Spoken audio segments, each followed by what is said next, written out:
بریلویوں اور دیوبندیوں کے مشترکہ بزرگ ہیں خواجہ فرید الدین گنج شکر، جن کا یہاں پر بہشت دروازہ بھی موجود ہے۔ حالانکہ ہمیں ایک ہی بہشتی جگہ پتا ہے، بخاری اور مسلم میں حدیث ہے کہ میرے گھر سے لے کر میرے ممبر تک جنت کے ٹکڑوں میں سے ایک ٹکڑا ہے ریاض الجنہ، اور امام بخاری نے اس پر باب باندھا ہے رسول اللہ کی قبر مبارک سے لے کر رسول اللہ کے ممبر تک جنت کا ٹکڑا ہے، کیونکہ اب وہاں پر قبر مبارک ہے۔ تو امام بخاری رحمۃ اللہ علیہ نے اپنا ویژن بھی کلیئر کر دیا کہ قبر مبارک بھی جنت کے ٹکڑوں میں سے ایک ٹکڑے میں ہے آپ صلی اللہ علیہ وسلم کی ریاض الجنہ۔ تو ایک پاکستان میں بھی بہشتی دروازہ ہے جس کے بارے میں کچھ مسلمانوں کا یہ عقیدہ ہے کہ وہاں سے جو کوئی گزر جائے تو وہ جنتی ہو جاتا ہے، حالانکہ یہ عقیدہ ریاض الجنہ کے بارے میں بھی کسی جگہ ریکارڈ نہیں ہوا جو واقعی جنت کا ٹکڑا ہے۔ اچھا، بہرحال یہ ان کی کتاب ہے حشت بہشت، جس میں 8 بزرگ جو چشتی سلسلے کے بزرگ ہیں ان کے حالات زندگی جمع کیے گئے ہیں۔ اس میں سے ایک فوائد السالکین ہے، صفحہ 19، اور شبیر بردرز لاہور کی شائع شدہ ہے۔ شبیر بردرز جو ہے یہ اس وقت بریلوی مکتبہ فکر کا سب سے بڑا ادارہ ہے جو کتابیں چھاپ رہا ہے۔ دوسرے نمبر پر ضیاء القرآن ہے، تیسرے پہ فرید بک سٹال ہے۔ یہ وہ شائع کرتے ہیں بریلوی اور دیوبندیوں کے مشترکہ بزرگ خواجہ فرید الدین گنج شکر صاحب کی طرف منسوب، مطلب ہمیں تو کنفرم نہیں، لیکن چونکہ وہ کہہ رہے ہیں نہیں یہ معرفت کی بات ہے، صحیح لکھی ہے۔ اب آگئی ہے وہ کرٹیکل بات جس کے میں پچھلے لیکچر سے حوالے دیتا آ رہا ہوں۔ خواجہ قطب الدین بختیار کاکی صاحب جو خلیفہ تھے خواجہ معین الدین چشتی صاحب کے، ایک دفعہ ان کے پاس ایک شخص آیا اور عرض کیا کہ میں مرید ہونے آیا ہوں، تو خواجہ نے فرمایا جو کچھ ہم کہیں گے کرے گا، اگر یہ شرط منظور ہے تو مرید کر لوں گا۔ اس نے کہا کہ جو کچھ آپ کہیں گے میں وہی کروں گا۔ ان کو کیا پتا تھا یہ کیا کروانے لگے؟ تو خواجہ قطب الدین بختیار کاکی نے فرمایا کہ تو کلمہ اس طرح ہی پڑھتا ہے نا، لا الہ الا اللہ محمد رسول اللہ؟ تو اس نے کہا جی ہاں۔ تو فرمایا تو اب ایک بار اس کلمے کو یوں پڑھ، لا الہ الا اللہ چشتی رسول اللہ والعیاذ باللہ۔ چونکہ راسخ العقیدہ تھا، یہ کامنٹس کس کے آ رہے ہیں؟ فرید الدین گنج شکر صاحب کے، کہتے ہیں وہ بڑا پکا عقیدے والا تھا، کیونکہ فرید الدین گنج شکر صاحب خود خلیفہ ہیں خواجہ قطب الدین بختیار کاکی کے جنہوں نے کلمہ پڑھوایا۔ اس نے فوراً پڑھ دیا، خواجہ صاحب نے اس سے بیعت لی اور بہت کچھ خلت اور نعمت عطا فرمایا اور کہا میں نے فقط تیرا امتحان لیا تھا۔ یہ اینڈ پہ نا وہ ایسی بات کر دیتے ہیں، اٹھو مت بیٹھو، پتہ ہی نہ چلے کہ اٹھنے کا کہا ہے کہ بیٹھنے کا، یہ اٹھو مت بیٹھو۔ اچھا میں نے فقط تیرا امتحان لیا تھا کہ تجھ کو مجھ سے کس قدر عقیدت ہے، ورنہ میرا مقصد یہ نہ تھا کہ تجھ سے کلمہ پڑھواؤں۔ بھائی مقصد ہے تھا یا نہیں تھا؟ اس کے بعد انہوں نے دوسرا کلمہ کو نہیں پڑھوایا، لہذا وہ کفر میں ہی مر گیا۔ اس کے بعد دوبارہ کلمہ پڑھانا چاہیے تھا نا۔ کیا صحابہ کرام علیہم رضوان مسلمان کرنے کے لیے یہ کلمہ پڑھواتے تھے لا الہ الا اللہ ابو بکر رسول اللہ؟ کبھی نہیں۔ اگر صحابہ کرام نے یہ کام نہیں کیا تو ان لوگوں کو کس نے یہ اجازت دی ہے کہ وہ اپنے ناموں کا کلمہ پڑھوا کر امتحان کریں؟ امتحان کرنے کے تو اور کئی طریقے موجود ہیں۔ یعنی وہ بیچارہ بیعت ہونے آیا تھا، ایمان سے بھی جاتا رہا۔ اب ذرا سن لیجئے وہی کا فیصلہ، صحیح بخاری اور مسلم کی متفق علیہ حدیث ہے۔ عبداللہ بن عمر رضی اللہ تعالیٰ عنہ کہتے ہیں نبی صلی اللہ علیہ وسلم نے فرمایا اسلام کی بنیاد 5 چیزوں پر ہے، بنیاد ہی الادی ہے، اور پہلا فرمایا لا الہ الا اللہ محمد رسول اللہ صلی اللہ علیہ وسلم کی گواہی دینا۔ یہ صحیح مسلم کی پہلی حدیث بھی ہے، حدیث جبریل والی۔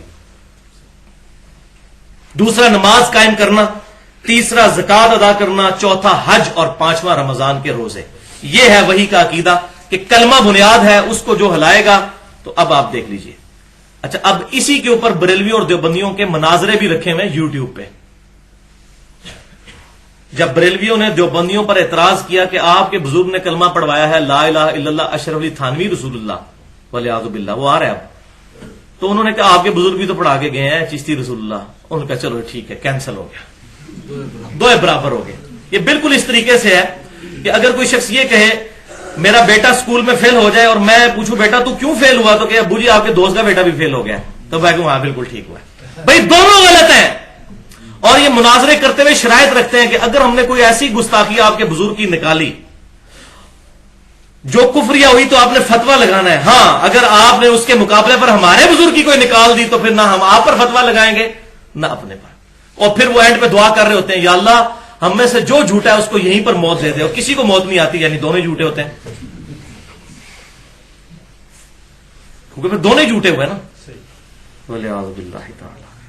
تو وہ آگے جناب علماء کا نظریہ 14 یہ ہے. دیوبندی عالم مولانا اشرف علی تھانوی صاحب کا رسالہ الامداد چھپتا تھا، اس کا 8واں رسالہ ماہ سفر 1336 ہجری. 1336 ہجری آپ سمجھ لیں 1917 کی بات ہے، 1917 1917 جلد 3 صفحہ 35 پر. اور یہ تھانہ بھون سے شائع ہوتا تھا ان کا رسالہ. جیسے آج کل بھی علماء کے رسالے نکلتے ہیں نا، مختلف مکاتب فکر کے ماہانہ نکلتے ہیں، بریلویوں کا اہل سنت نکلتا ہے، اس طریقے سے اہل حدیث کا نکلتا ہے الحدیث کے نام سے، اس طریقے سے دیوبند کا، شیعہ کا نکلتا ہے، مختلف.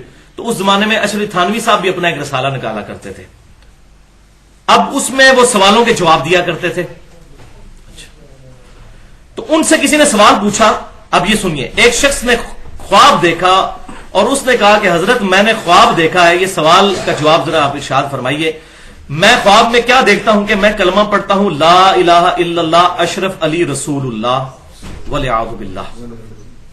پھر میں بیدار ہو کر بھی بے اختیاری میں پڑھ رہا ہوں اللہم صلی علی سیدنا و نبینا و مولانا اشرف علی نبینا. استغفر اللہ. پھر اس نے جب یہ واقعہ وہاں بھیجا اور کہا کہ حضرت میں بڑا پریشان ہوں، خواب میں بھی پڑھ رہا ہوں بیداری میں بھی، کیونکہ ان کے مولوی کہتے ہیں تو خواب ہے جی، خواب میں تو اختیاری کوئی نہیں ہوتا، اس میں الفاظ ہے بیداری میں بھی پڑھ رہا ہوں. اچھا، اب آپ کو کوئی بندہ یہ خط بھیجے کہ جی حضرت میں نے خواب میں دیکھا ہے کہ میں آپ کے نام کا کلمہ پڑھ رہا ہوں اور بیداری میں بھی میری زبان پہ یہی کلمہ جاری ہے، تو آپ کو کیا کہنا چاہیے کہ بھائی توبہ کر، تیرے اوپر اتنا بڑا شیطان کا حملہ ہو چکا ہے کہ تو اتنا شیطان کے ہتھے چڑھ گیا کہ تیرا اپنا اختیار ہی ختم ہو گیا اور تو یہ کام کر رہا ہے. یہی ہونا چاہیے نا. ایک موچی سے، شرابی کبابی سے پوچھ لے وہ بھی یہی کہے گا، میرے زیادہ گناہگار آدمی بھی یہی کہے گا. لیکن اشرف تھانوی صاحب نے کیا جواب دیا؟ ان کا اس واقعے میں تسلی تھی کہ جس کی طرف تم رجوع کرتے ہو، یعنی تمہارا جو پیر، یعنی کہ میں خود، وہ اشرف تھانوی صاحب ان کا مرید تھا نا، وہ بعون ہی تعالی متبع سنت ہے، یعنی تمہارا پیر اللہ کی مدد سے سنت کا عامل ہے، اس لیے تمہیں یہ خواب دکھائی گئی ہے کہ تم اپنے پیر کے نام کا کلمہ پڑھ رہے ہو اور اس کو نبی مانتے ہوئے اس پر درود پڑھ رہے ہو. پریشانی کی کوئی مسئلہ نہیں ہے کہ اس میں تو تسلی میرے لیے ہو گئی ہے. اچھا، اب مجھے بتائیے اس مرید کو تو چھوڑیں، یہ جو جواب دے رہا ہے بندہ، اس کے اوپر کیا فتویٰ لگے گا؟ چلو وہ تو ہوش میں نہیں تھا، یہ تو ہوش میں ہے نا، یہ تو خواب نہیں دیکھ رہا. تو یہ میں اس لیے بتا رہا ہوں کہ ہر طریقے سے بچانے کی کوشش کرتے ہیں، اور یہ نہ سمجھیے گا کہ وہ ان چیزوں کو مانتے نہیں، اس میں مناظرے کرتے ہیں پورے پورے. اللہ اکبر، استغفر اللہ. اب وہی کا فیصلہ سن لیجئے. یہ درود شریف اس نے پڑھا، کلمہ والا تو آپ پہلے سن چکے، بخاری اور مسلم کی بنیاد ہے. یہاں پھر میں نے درود شریف لگایا ہے، ان اللہ وملائکتہ یصلون علی النبی یا ایھا الذین آمنوا صلوا علیہ وسلموا تسلیما. اللهم صل علی محمد وعلی آل محمد كما صليت على ابراهيم وعلى ال ابراهيم انك حميد مجيد. اللهم بارك على محمد وعلى ال محمد كما باركت على ابراهيم وعلى ال ابراهيم انك حميد مجيد.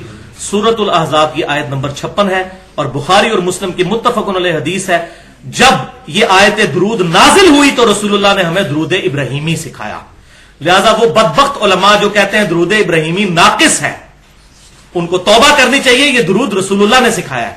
رسول اللہ صلی اللہ علیہ وسلم کو اس آیت کا ترجمہ آتا تھا، ان کی زبان عربی تھی کہ درود و سلام کے مقابلے پر کیا چیز سکھانی ہے، اس کے ضمن میں کیا بات سکھانی ہے. الحمدللہ.